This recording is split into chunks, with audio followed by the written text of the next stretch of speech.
Last week, we traveled to Nepal and embarked on what is perhaps our greatest adventure yet. A motorcycle ride to the northern edge of Nepal, to the erstwhile forbidden kingdom of Lo. Our prep included back-to-back night outs in Kathmandu and Pokhara. After which, we finally threw a leg over our motorcycles and headed up toward Mustang Valley. The roads disappeared almost as soon as the high peaks made an appearance, and soon we were hanging on for dear life, trying to navigate through slush and dirt. Nepal seems just like Uttarakhand, but just with bad roads, like really bad roads. On unpaved tracks and over narrow pedestrian suspension bridges, on cobblestoned village paths, and even up and down flights of stairs.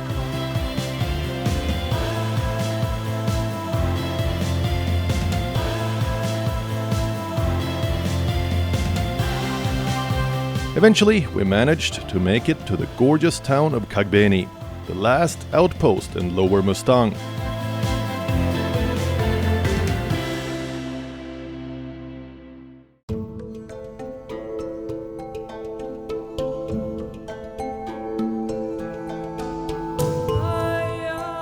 On its last stretch in Upper Mustang, the Kali Gandaki river narrows at the waist as it skirts around a castle that now lies in ruins, and the village that's come up around it. The derelict 16th century structure is one of 5 castles that were built by noble families sent by the powerful kingdom of Lo in the north to expand the empire. Kagbeni and the nearby villages of Zar Zong, Dangar Zong and Samar were called the 5 capitals of Baragaon.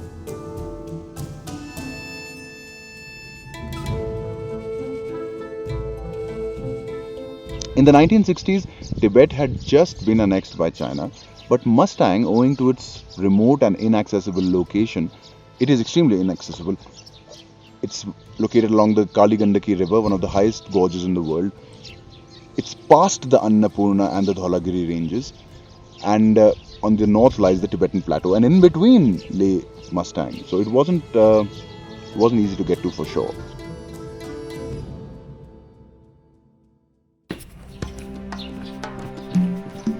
Walking about in Kagbeni's narrow cobblestone paths, its medieval history sounds like something that might have happened quite recently.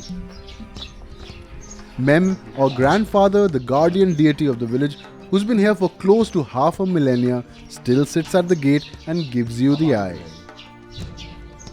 Animal heads, skulls and horns still adorn entrances to homes and corners of roofs. An animist practice that was common in Bon communities. I've only read about stuff like this.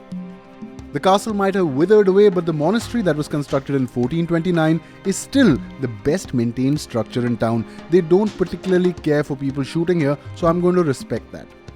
क्या नाम है monastery का था ये? Kagbeni Gumba, which is about 700 years old. Yeah. Wow, gorgeous.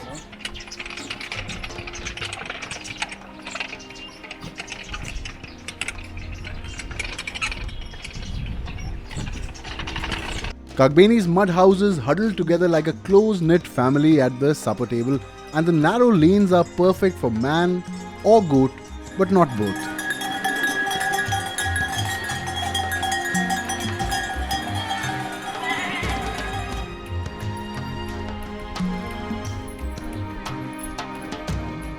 आपको पता है कितना पुराना चोरतन है? हाँ, बहुत पुराना, बहुत बोले तो 600-700 साल. आपका ये झाड़ू ना मैंने कहीं और नहीं देखा, ये मैंने सिर्फ इधर ही देखा है. ये अच्छा झाड़ू है. ये किस चीज का बना है ये? Made of reeds, पौधे का. अब ये नीचे जाओ, इधर में मंडाला है. क्या है? मंडाला. अंदर नीचे. I would have missed it if the lady sweeping the streets had not told me to go under the chorten. Inside lie the most magnificent frescoes you can imagine. Oh boy. Gorgeous old frescoes. Kagbeni occupies a strip of land that runs alongside south to north in the Kali Gandaki river gorge. With showboat almost at the northern edge, I've now reached the other side. Here, village houses give way to millet fields that lie in the shadow of the magnificent Nilgiri peak. You're certainly not starved for stunning views in Kagbeni. Okay, I was here. That's the Nilgiri peak. This is the southern edge of town. As you can see, the Kaligandaki river continues on its way, and don't really need any filters. Beautiful, beautiful fields. Right now though, I think I will go back to Yak Donald's and have one of their incredible yak burgers. Johan has already reached with some of the other bikers he was out riding with. Oh, look at that. Is that a spread or is that a spread? Wow. Okay. Kind of dark in here.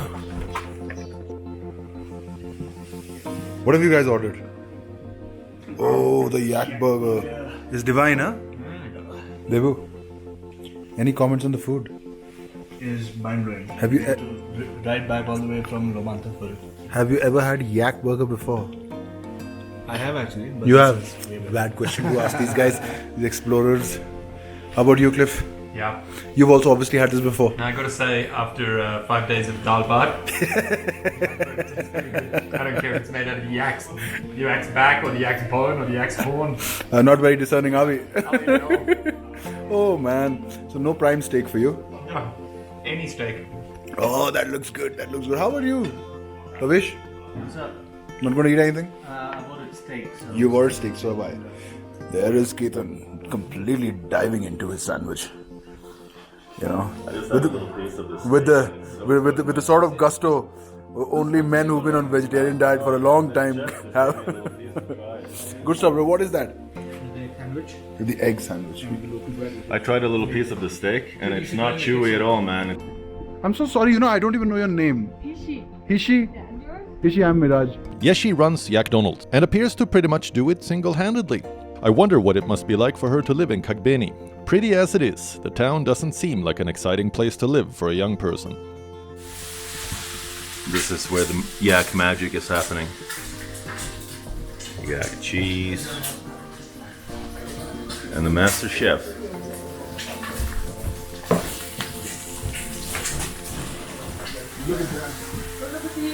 Thank you. Wow. Hey, how come you ordered egg and mine doesn't? Because I have a keto special order. Wow. Yak Donald rocks. Yeah! Oh my god. Oh my god. What do you say, huh? Oh, this is pure happiness, bro. Happiness. Like most establishments in Kagbeni, from shops to temples to cafes, Yak Donald's also has a number of shaligrams for sale. But I've in fact managed to find a few of my own, and I'm keen to get them appraised. Mr. Gurung, who owns this place, is the mayor of town, and he also happens to be an expert. These things is we found in Kaligandaki here. In the it's further here. This is just also, now you bought another one. This also nearby rock, nearby hill. This one. This, yeah. Oh no, the other one. Other one, yeah. Right. So this is on the hill. So this coming is bringing by water flow. Okay. So is shining, and we found around here. Okay. This also will become like this if long time In the water. In the water, yeah. This was in the hill by the roadside. But now this is on the top, so become a little bit rusty, yeah. Yeah. Right. Because of sun. Oh, because of the sun. Yeah. Okay. But not bad. This is also for sale, not bad, yeah. Not bad. Yeah. This and this good. This is the best, isn't it? This also I found next to the road, sir. Yeah.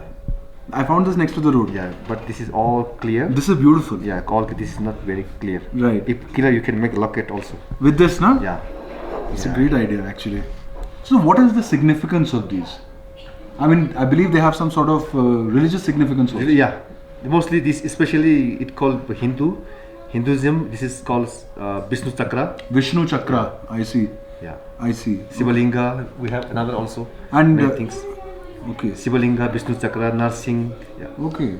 Right. And also these must have been. I mean, I didn't have a lot of trouble finding these, but I can imagine like 10 years back they must have been everywhere, right? Yeah. Everywhere. You could Everywhere. Just 100 meter you can go, you can find. Yeah. Easy. So many of them. So many and beautiful. Beautiful ones, huh? Yeah. But now very difficult to find. Because people have been taking them. Yeah. away. Many people come here and the sad things is they sell big pieces, big whole quantity. So how big can these become? Quite large. This all big, like this size also can. No possible. way, really? Yeah. You've seen that? Yeah, in Muktinad you can see like this size of saligara, big one. In one lodge there is one lodge. Wow. So when people he built a house, he Right. dig out, he found out under the like this kind of place, he found like this size of saligara. Good lord. It's been a long day and an interesting one at that. As night falls, we're too excited to sleep. This is our last night in Lower Mustang. Tomorrow, we enter truly uncharted territory.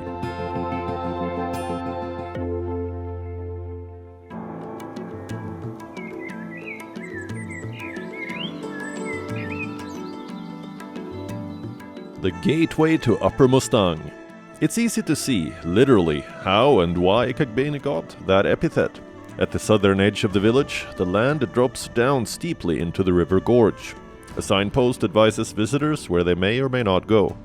While it's possible to take a day trek to a nearby viewpoint, anything further requires a special permit. We got in yesterday, and even though there are at least a couple of nice hotels in Kagbeni, Meraj insisted we stay at Showboat, a rickety old hostelry that also happens to be the village's oldest lodge. Very unlike him to eschew luxury in favor of, I don't know, charm?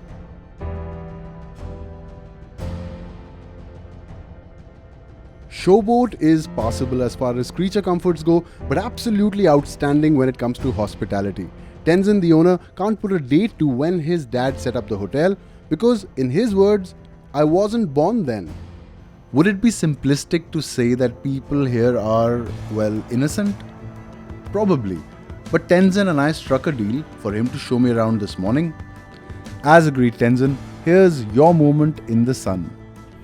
Alright.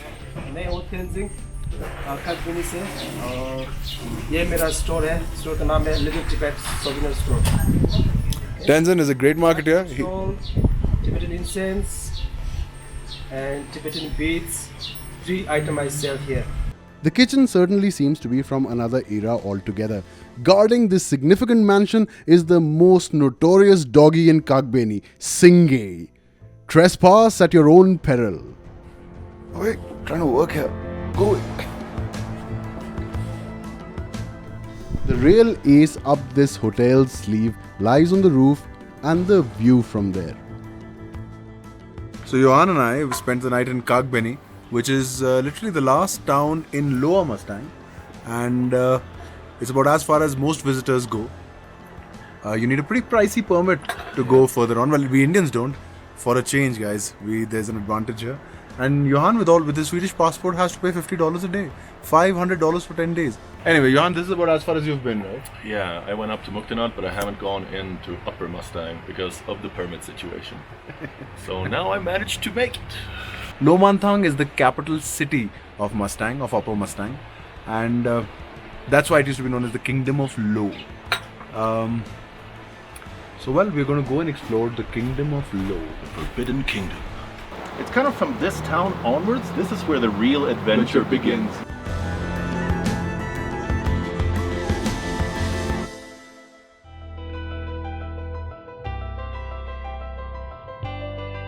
We're running quite late now. Tonight we're staying at a proper Mustang village. It's time to get a move on.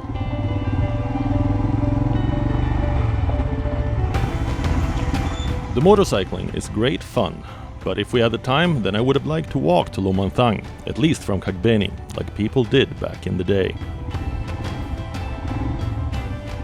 Water crossings aren't for the faint-hearted, especially when you're trying to go uphill and against the flow of water.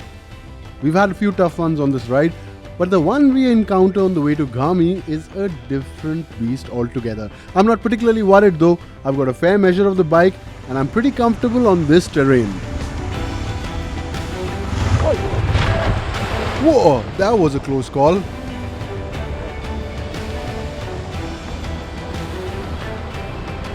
I got it. What? Come on, man. Not again. I can't remember the last time I took 2 spills from a motorcycle in such quick succession.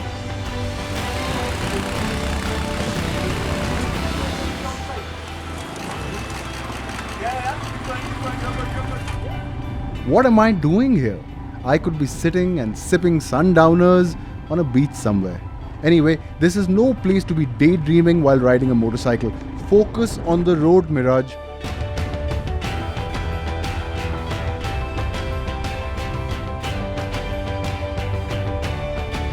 Come on! Is that all you've got? We are in trouble. Oh man, I give up.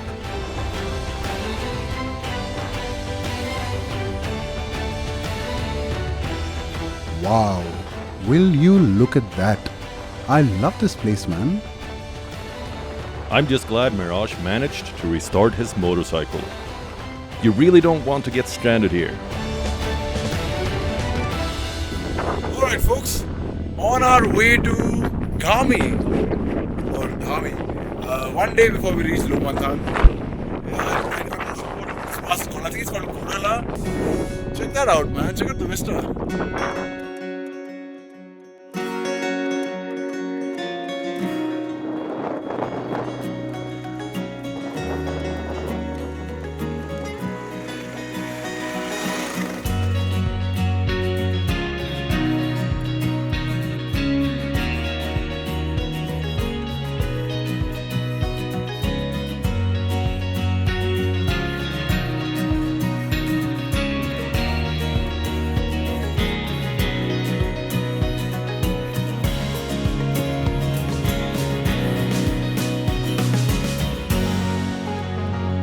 Our stop for the night, Ghami village, is just about 30 kilometers from Kagbeni. And it's taken us the better part of the day just to get up and over Ghami La, a 3,765 meter pass from which the village gets its name. We're camping in a fruit orchard in the village.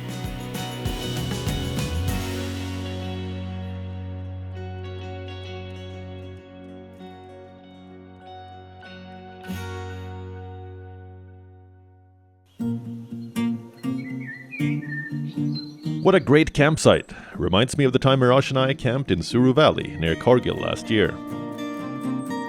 You wake up pretty much as soon as the world stirs to life. The birds start chirping, people get out of cramped tents and stretch out. And the kitchen staff, those guys are up before anyone else, making sure that the hungry platoon has enough to chow down on for breakfast. Alright, day 2 in Upper Mustang. We're in Ghami village. We camped in an apple orchard last night. Seemed like a lovely little village. Unfortunately, by the time we got in, we were dog tired, came and crashed in our tents. And but with the morning, we are ready to go again. Today, we will reach Lomanthang. And Johan, what is the festival called that's going on there? Well, it's the Lomanthang festival. It's apparently the biggest event of the year. And large number of people there. So it should be quite a festive atmosphere. Johan, are you still packing or are you done? Let me go and see what he's up to. All right.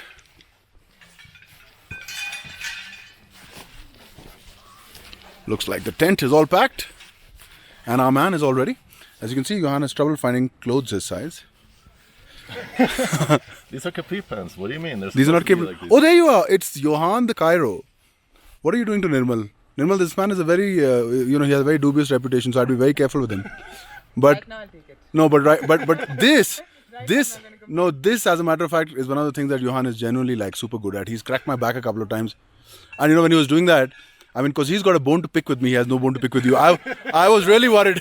I was like, am I really going to let him do this? What if he just kind of leaves me paralyzed for life and say, you asked for it? But he didn't. He cracked my back. And he's rather good at this.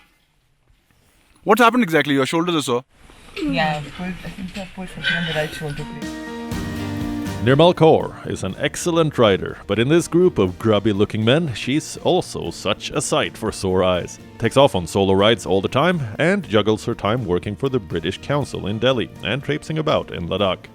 Not sure she realizes it, but just her presence elevates the quality of discourse and social etiquette in this group. I mean, this is a group of bad boy motorcyclists, but no one's swearing, except Nirmal herself, that is. Oh, God, bleep, bleep, bleep. What a girl. Alright, with that little interlude, I shall make my way across. and find somebody who's definitely not a lady. Samrat.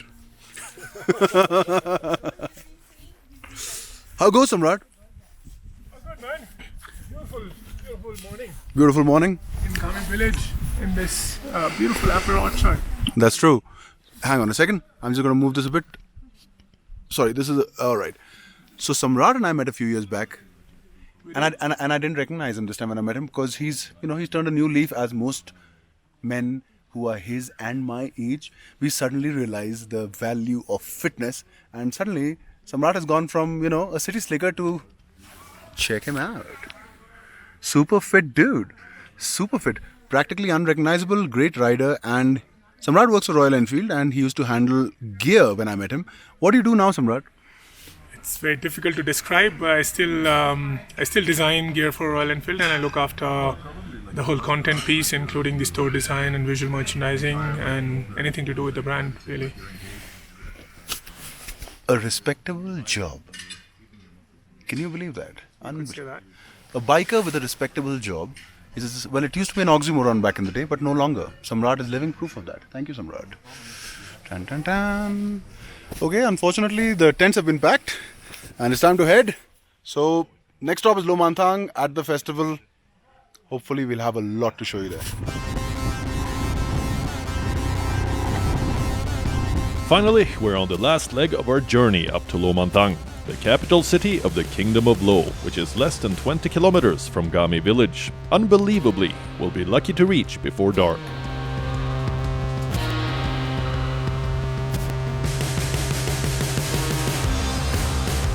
After slush, rocks and streams, the final test for us and the motorcycles on this trip is sand. Lots and lots of sand, knee-deep in places, uphill and downhill. All you can do is point the handlebars where you want to go, let the rear wheel do its thing, say a prayer and just gun it. That's a well-deserved tea break if there ever was one. The lady who owns this joint announces that she's making momos and asks if we'd like any. That's a rhetoric question.